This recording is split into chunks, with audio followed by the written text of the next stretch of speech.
എൻ്റെ രാഷ്ട്രത്തിൻ്റെ മണ്ണിൽ ഞാൻ പ്രതിജ്ഞ ചെയ്യുന്നു. ഈ രാജ്യത്തിന് കുറവുണ്ടാകാൻ ഞാൻ സമ്മതിക്കില്ല.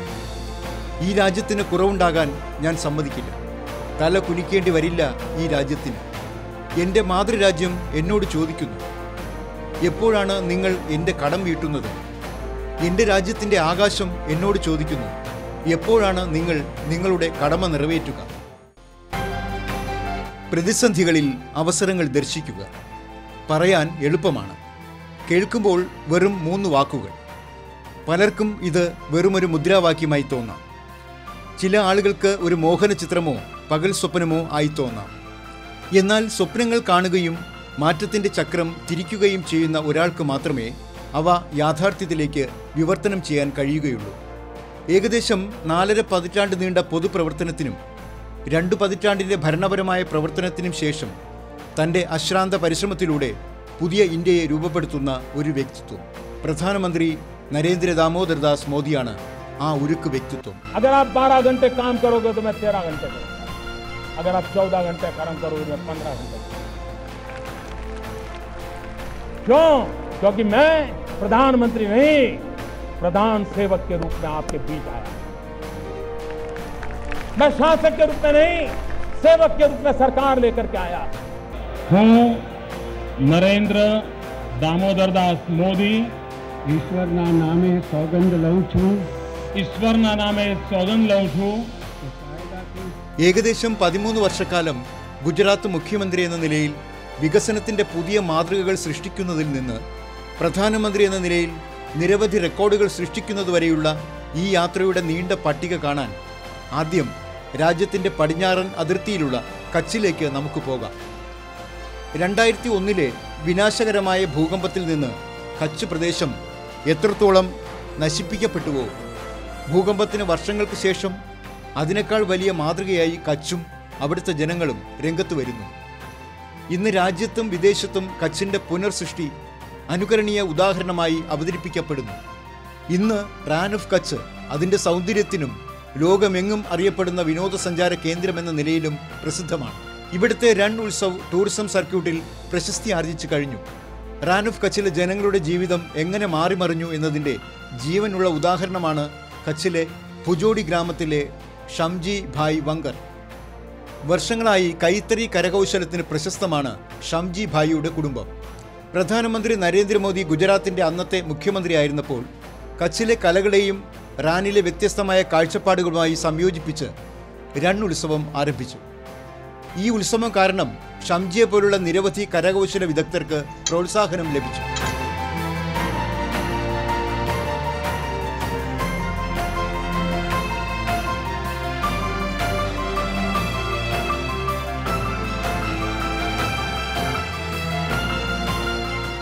हम जो बुनाई का काम है ये काफ़ी पुरखों से करते आ रहे हैं और हर टाइम नया नया चीज़ बनता रहता है. और पुराना तो काम हमारा लोकली यहाँ के लोगों के लिए ही बनाना होता था, लेकिन अभी पिछला 20-25 साल में इस काम में काफ़ी बदलाव भी आया है. और ये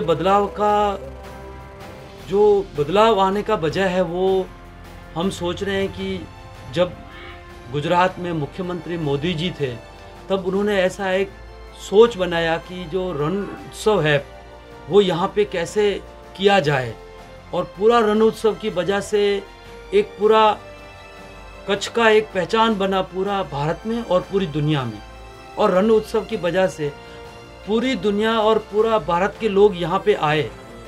നിങ്ങൾ സ്ക്രീനിൽ കാണുന്ന രസകരവും വർണ്ണാഭമായതുമായ ചിത്രങ്ങളും ധോലക്കുകളുടെ സംഗീതവും രാഗ ആലാപനങ്ങളും രാജ്യത്തിൻ്റെ മാറ്റത്തിൻ്റെ ഏറ്റവും വലിയ കഥയാണ്. ദുരന്തങ്ങളുടെ പ്രതിസന്ധിയിൽ നിന്നും അവസരം കണ്ടെത്തുന്നതിനുള്ള ഏറ്റവും വലിയ തെളിവാണ്.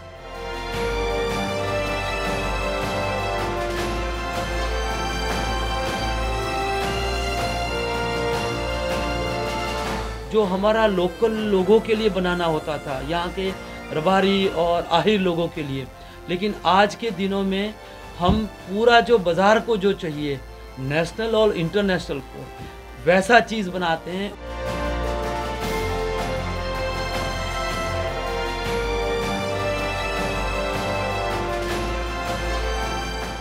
ഇന്ത്യയുടെ അഭിലാഷങ്ങളുടെ സൂര്യൻ പ്രകാശിക്കുവാൻ, അനന്തമായ സാധ്യതകളുടെ ആകാശമൊരുക്കാൻ ഒരു വലിയ മാറ്റം ആവശ്യമായിരുന്നു. ആ മാറ്റം യാഥാർത്ഥ്യമാക്കാൻ, മാറ്റങ്ങൾ നടപ്പിലാക്കാൻ കഴിവുള്ള ഒരാളെ ആവശ്യമുണ്ടായിരുന്നു. കഠിനവും ശക്തവുമായ തീരുമാനങ്ങൾ എടുക്കാൻ കഴിയുന്ന ഒരാളെ. എല്ലാ വെല്ലുവിളികളും പ്രതികൂല സാഹചര്യങ്ങളും ഉണ്ടായിരുന്നു. എന്നാൽ ഗ്രാമങ്ങൾ, ദരിദ്രർ, ദളിത് സ്ത്രീകൾ, ഭരണപരവും തന്ത്രപരവുമായ മേഖലകൾ, ഇവയിലെല്ലാം കരുത്തുറ്റ തീരുമാനങ്ങൾ വന്നു. ചിത്രം ഒന്നാകെ മാറാൻ തുടങ്ങി. हमारी सरकार ने शुरू से ही रिफॉर्म, परफॉर्म एंड ट्रांसफॉर्म इस मंत्र को लेकर के हमने काम किया है। रेड टेपिज्म कम करना और रेड कारपेट बिछाना, यही हमारा प्रयास रहा। ഇന്ത്യ സ്വാതന്ത്ര്യം നേടി 75 വർഷം പൂർത്തിയാകുന്ന ആ സമയത്ത് മഹാത്മാഗാന്ധിയുടെ ഹിന്ദ് സ്വരാജ്യം, പണ്ഡിറ്റ് ദീൻ ദയാൽ ഉപാധ്യായയുടെ അന്ത്യോദയ, സർദാർ പട്ടേലിൻ്റെയും സുഭാഷ് ചന്ദ്രബോസിൻ്റെയും സ്വപ്നങ്ങളിലെ ശക്തവും കഴിവുറ്റതുമായ ഒരു ഇന്ത്യ എന്നിവ രൂപപ്പെടുന്നതിനായുള്ള സാഹചര്യം പ്രധാനമന്ത്രി പരിഷ്കരണങ്ങളിലൂടെ ഒരുക്കിക്കൊടുത്തു. അടുപ്പിലെ പുക കാരണം അമ്മയുടെ കണ്ണുകൾ നീറാത്ത ഒരു ന്യൂ ഇന്ത്യ, സ്ത്രീകൾക്ക് സമത്വത്തിനുള്ള അവകാശമുണ്ടായിരിക്കുന്ന, യുവാക്കളുടെ പ്രതിഭയെ ആദരിക്കുന്ന ഒരു ഇന്ത്യ, വസുധൈവ കുടുംബകത്തിൻ്റെ ചൈതന്യത്താൽ ലോകത്തെ ഉൾക്കൊള്ളുന്നതും സ്വയം പര്യാപ്തവുമായ ഒരു രാജ്യം, ശത്രുക്കൾക്ക് തക്ക മറുപടി നൽകി അവരെ നിലംപരിശാക്കുന്ന പുതിയ ഇന്ത്യ. ജയ് ജവാൻ ജയ് കിസാൻ എന്നത് വെറുമൊരു പ്രഖ്യാപനത്തിൽ നിർത്താതെ യാഥാർത്ഥ്യത്തിലേക്ക് വിവർത്തനം ചെയ്യപ്പെടുന്ന പുതിയ ഇന്ത്യ.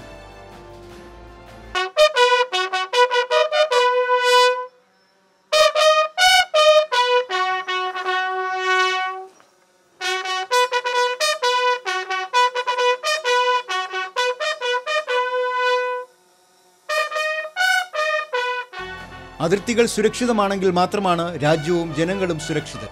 ബുദ്ധിമുട്ടുള്ള ഭൂപ്രദേശങ്ങൾ, രക്തമുറയുന്ന ശീതകാലം, ശരീരം കത്തുന്ന ചൂട് തുടങ്ങി നിരവധി വെല്ലുവിളികൾ നേരിടുന്ന നമ്മുടെ രാജ്യത്തെ സൈനികരെ പ്രോത്സാഹിപ്പിക്കുന്നതിനായി പ്രധാനമന്ത്രി മോദി സ്വയം തയ്യാറായി. എല്ലാ വർഷവും ദീപാവലി, ഹോളി തുടങ്ങിയ ഉത്സവങ്ങൾ അവരുടെ ഇടയിൽ പോയി ആഘോഷിക്കുന്നു. രാജ്യം മുഴുവൻ തങ്ങളോടൊപ്പം ഉണ്ടെന്ന തോന്നൽ അവരിൽ ഉണ്ടാക്കുന്നു. ഒരു റാങ്ക്, ഒരു പെൻഷൻ തുടങ്ങിയ പഴകിയ പ്രശ്നം പരിഹരിക്കപ്പെട്ടു. സൈനികരുടെ ക്ഷേമവും സുരക്ഷയും സംബന്ധിച്ച തീരുമാനങ്ങൾ ഉടനടി തന്നെ അദ്ദേഹം എടുത്തു.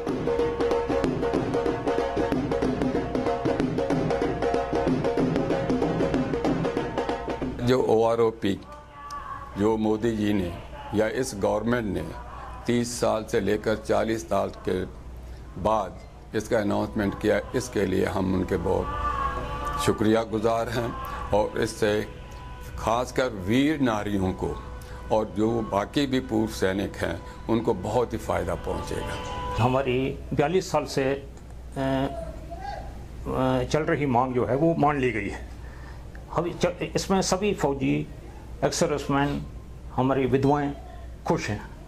जो डिसीजन प्रधानमंत्री जी ने लिया, ये इसका बेनिफिट बहुत होगा सिपाही लोगों को, हमारे जैसे वीर नारियों को इसका बेनिफिट बहुत होगा। ये बहुत अच्छा किया है।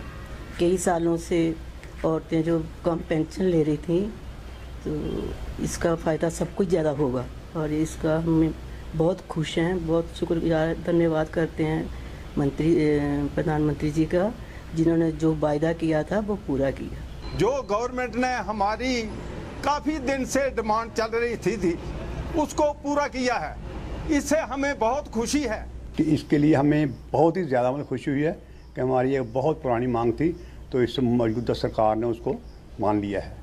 तो इससे हमें काफ़ी बेनिफिट होगा और ख़ासकर जो हमारे छोटे रैंक से हैं, सिपाही से लेकर सूबेदार तक, उनको तो बहुत ज़्यादा मतलब फ़र्क रह गया था, तो उनका फ़र्क जो है पूरा हो जाएगा। हम गवर्नमेंट के शुक्रगुजार हैं, उन्होंने एटलीस्ट कोई फैसला लिया और एक भरोसा कायम किया एक्स सर्विसमैन के बीच कि जो कुछ पॉइंट इनके रहते हैं वो in due course of time वो भी हल हो जाएंगे। अभी बड़ी खुशी की बात है कि जब प्रधानमंत्री मोदी जी ने इसके बारे में सोच विचार किया और हमें विश्वास था कि जो अवश्य करेंगे, और इसके लिए हमें बहुत दिल में ख्वाहिश थी और जिसका रिजल्ट ये मिला कि आज वो सपना हमारा जो है वो पूरा हुआ। परसेंटेज वाइज अगर पूछोगे तो आज नहीं तारीख में 42 ईयर्स के बाद 100%, बिकॉज आई विल ऑल्सो, मेरे को भी पैसा का फायदा होगा, इसको भी फायदा होगा.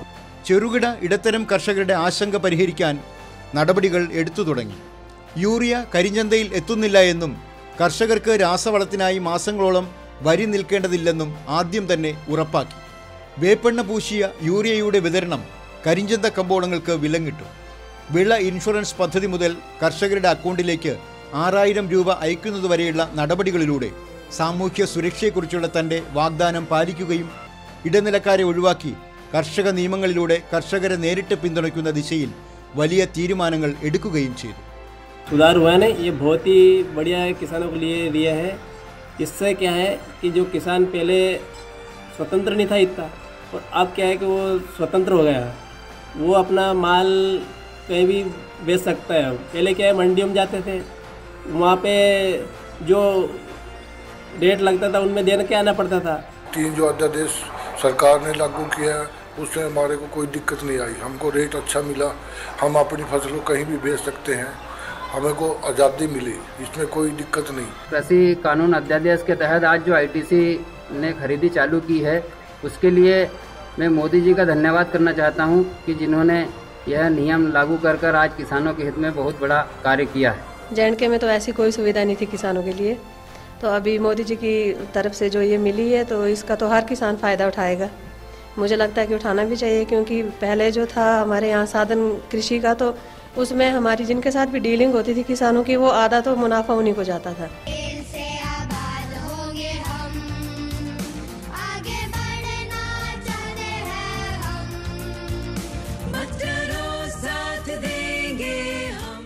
ഖേലോ ഇന്ത്യ പോലൊരു സ്പോർട്സ് മത്സരമേളകൾ രാജ്യത്ത് ആരംഭിച്ച് ഇന്ത്യയുടെ യുവശക്തിയെ ലോകത്തിലെ ഒരു പുതിയ തലത്തിലേക്ക് ഉയർത്താനുള്ള പരിശ്രമങ്ങൾ നടന്നു.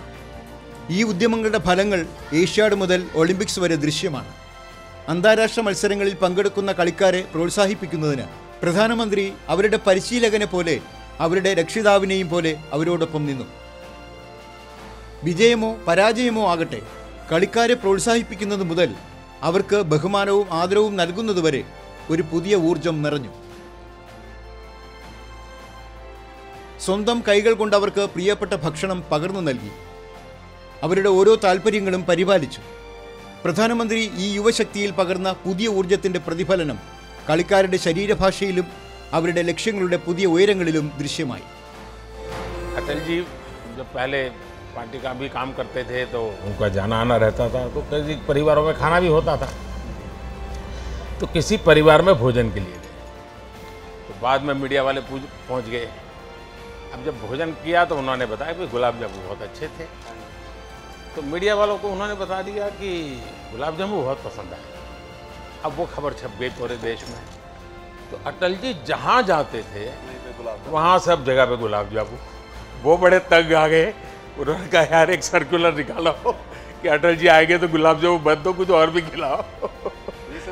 हरियाणा का चूरमा होता है वो बिल्कुल डिफरेंट होता है. हाँ, वो खैर हरियाणा का अलग है, राजस्थान का भी अलग है, दोनों का अलग अलग रहता है. और तुम्हें तो माँ का चूरमा खाने की आदत है ना. इस बार आप लोगों ने, और इसमें तो काफी कोऑर्डिनेशन करना पड़ता है. क्या रहा आपके मन में? ये था कि अपना बेस्ट परफॉर्मेंस करना, और इस बार काफ़ी उम्मीद थी हमारी छोटी गलतियों की वजह से हम वो फाइनल में नहीं जीत पाए, और हम मेडल की उम्मीद से गए थे लेकिन वो हो नहीं पाया. इसको गलती मत कहो भाई. सर थोड़ी बहुत तो थी, वो अगली बार हम पूरी कोशिश करेंगे सुधार है. क्योंकि आप अपने आप में एक बहुत बड़ा काम किया है, और आप तो अमर अकबर एंथनी है. सभी लोगों को मिलाया आपने. ബറേലിയുടെ യാസ്മിൻ ജഹാൻ ആകട്ടെ, അല്ലെങ്കിൽ നിദാൻ ഖാൻ ആകട്ടെ, ഇപ്പോൾ മുത്തലാഖ് പോലുള്ള മനുഷ്യത്വരഹിതവും മധ്യകാല രീതികളുടെ ചങ്ങലകളിൽ നിന്ന് സ്വാതന്ത്ര്യം നേടി.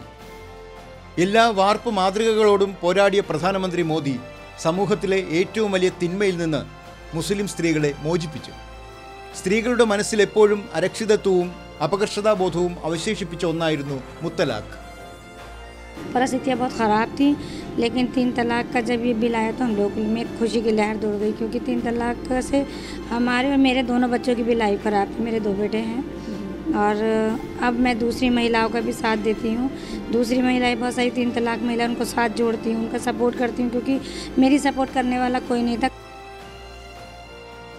സമൂഹത്തിലെ ഏറ്റവും വലിയ അനാചാരത്തിൽ കുടുങ്ങി അവൾ കഷ്ടപ്പെട്ടപ്പോൾ ആരും അവളുടെ അരികിൽ നിന്നില്ല.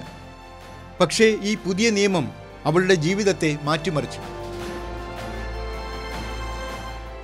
कानून आता है 3 तलाक के ऊपर, उसके बाद ऐसी बहुत सारी महिलाएं हैं जिनका घर बच गया उस कानून के कारण. എല്ലാ ജനങ്ങളുടെയും അഭിലാഷങ്ങൾ പൂർത്തീകരിക്കാനും ഒരു പുതിയ ചരിത്രം എഴുതാൻ രാജ്യത്തിന് ഉറച്ച അടിത്തറ നൽകാനും ഒരിക്കലും മായാത്ത സംഭാവനകൾ പ്രധാനമന്ത്രി മോദിയുടെ പരിശ്രമങ്ങളിലൂടെ യാഥാർത്ഥ്യമായി. ഒരു നല്ല അയൽവാസി എന്ന ധർമ്മം അനുഷ്ഠിച്ച് അന്നത്തെ പാകിസ്ഥാൻ പ്രധാനമന്ത്രി നവാസ് ഷെരീഫിന്റെ മകളുടെ കല്യാണത്തിന് പ്രോട്ടോക്കോളുകൾ നോക്കാതെ നരേന്ദ്രമോദി നേരിട്ടെത്തി ആശംസകൾ നേർന്നു. എന്നാൽ ഉറി, പുൽവാമ എന്നിവിടങ്ങളിൽ പാകിസ്ഥാൻ അതിക്രമങ്ങൾ നടത്തുമ്പോൾ ദേശീയ കടമ നിർവഹിച്ച് സർജിക്കൽ സ്ട്രൈക്കുകൾ, ബാലാക്കോട്ട് പ്രത്യാക്രമണം എന്നിങ്ങനെ ചുട്ട മറുപടി നൽകാൻ അദ്ദേഹം മടിച്ചില്ല. चाहे देश के भीतर हो या फिर सीमा के उस पार, आतंक और हिंसा फैलाने वाली फैक्ट्री जहां भी होगी, इस चौकीदार के निशाने पर है.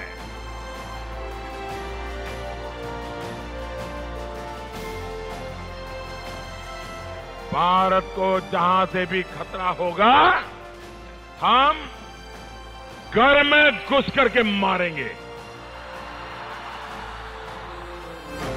കഴിഞ്ഞ നൂറ്റാണ്ട് മുതൽ കുടുങ്ങിക്കിടന്ന ജമ്മു കാശ്മീരിനെ സംബന്ധിച്ച തീരുമാനം ഇത്രയും സംവേദനക്ഷമതയോടും എന്നാൽ മൂർച്ചയുള്ളതുമായ ഒരു കർമ്മ പദ്ധതിയിലൂടെ പരിഹരിക്കാൻ മോദി സർക്കാരിന് മാത്രമേ സാധിക്കുകയുള്ളൂ. ആർട്ടിക്കിൾ 370, 35A എന്നിവ നീക്കം ചെയ്തുകൊണ്ട് ഒരു രാഷ്ട്രം ഒരൊറ്റ ഭരണഘടന എന്ന പ്രതിബദ്ധത പ്രധാനമന്ത്രി മോദി ഒറ്റയടിക്ക് സാക്ഷാത്കരിച്ചു. ഇന്ന് ഇന്ത്യയുടെ ശിരസിലെ കിരീടമായ ജമ്മു കാശ്മീർ അതിൻ്റെ മുഴുവൻ പ്രതാപത്തോടെ തിളങ്ങുകയും വികസനത്തിൻ്റെയും സമഗ്രതയുടെയും ഒരു പുതിയ നിർവചനം എഴുതുകയും ചെയ്യുന്നു. जब हम तिरंगे को या फ्लैग को जब हम देखते हैं तो बहुत ही अलग सी वो जो फीलिंग होती है वो बहुत ही ज़्यादा अलग होती है. इससे देखकर हमें एक अलग ही जज्बा आता है. 370 टूटने से अटल पेंशन योजना जो बुजुर्गों के लिए थी उनको वो मिली. साथ में गोल्डन कार्ड जो भी कोई बीमार होता था बेचारा, कोई कुछ होता था, पहले उसको कोई पूछता नहीं था. आज 5 लाख तक उसको मेडिकल फैसिलिटी मिल जाती है. സാമ്പത്തിക പരിഷ്കാരങ്ങളുടെ അടിസ്ഥാനത്തിൽ നിരവധി വിപ്ലവകരമായ തീരുമാനങ്ങൾ ഇതിനകം നടപ്പായി.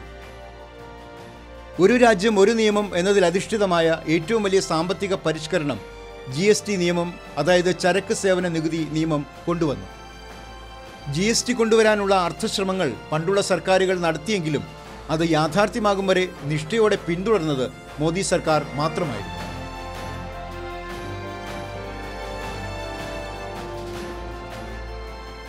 ये GST भी एक लंबी विचार प्रक्रिया का परिणाम है. सभी राज्य समान रूप से,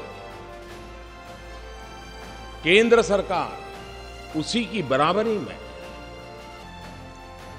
और सालों तक चर्चा की है. संसद में इसके पूर्व के भी सांसदों ने, उसके पूर्व के सांसदों ने लगातार इस पर बहस की है. एक प्रकार से best brains of the country, उन्होंने लगातार इस काम को किया है और उसी का परिणाम है कि आज ये GST को हम साकार रूप में देख सकते हैं. ജുഡീഷ്യൽ പരിഷ്കരണത്തിന്റെ ദിശയിൽ വേഗത വർദ്ധിച്ചു. കാലഹരണപ്പെട്ടതും അപ്രസക്തവുമായ നിയമങ്ങൾ വൃത്തിയാക്കുന്ന ജോലി പ്രധാനമന്ത്രി വേഗത്തിൽ തന്നെ നടത്തുന്നു. അടിസ്ഥാനരഹിതവും വിചിത്രവുമായ നിയമങ്ങൾ റദ്ദാക്കുന്ന പ്രവർത്തനവും അദ്ദേഹം പൂർത്തിയാക്കി. മനസ്സുവച്ചാൽ അസാധ്യമായത് ഒന്നുമില്ല. ഭരണപരമായ പരിഷ്കാരങ്ങളായാലും സാമൂഹിക പ്രശ്നങ്ങളുടെ പരിഹാരമായാലും രാജ്യവാസികളുടെ ജീവിതവുമായി ബന്ധപ്പെട്ട എല്ലാ വശങ്ങളും അറിയാവുന്ന ഒരാൾ അവ നിറവേറ്റാനുള്ള ധൈര്യത്തോടെ മുന്നോട്ടു പോയാൽ അദ്ദേഹം ജനങ്ങളുടെ ഹൃദയത്തിലും മനസ്സിലും മായാത്ത മുദ്ര പതിപ്പിക്കുമെന്ന് ഉറപ്പാണ്. മുൻ പ്രധാനമന്ത്രിയും BJPയുടെ സ്ഥാപക പ്രസിഡന്റുമായ അടൽ ബിഹാരി വാജ്പേയിയുടെ ഈ വരികൾ പ്രധാനമന്ത്രി മോദിയുടെ ഹൃദയമന്ത്രം തന്നെയാണ്. ശുദ്ധഹൃദയജ്വാലയിൽ വിശ്വാസദീപം ഉലയാതെ ജ്വലിക്കവേ, കോടി കാലടികൾ എള്ളോളമാകിലും ജീവിതം സമർപ്പിക്കവേ, ലക്ഷ്യത്തിലെത്തുവോളം ചുവടുകൾ തൻ വേഗത ചോരില്ല. ഇന്നത്തെ ലോകം എന്തും പറയട്ടെ, നാളത്തെ ലോകം നമ്മെ നമിക്കും, ഇത് നിശ്ചയം. ഇതുതന്നെയാണ് ആ ജനനായകൻ്റെ ജീവിത ദർശനം.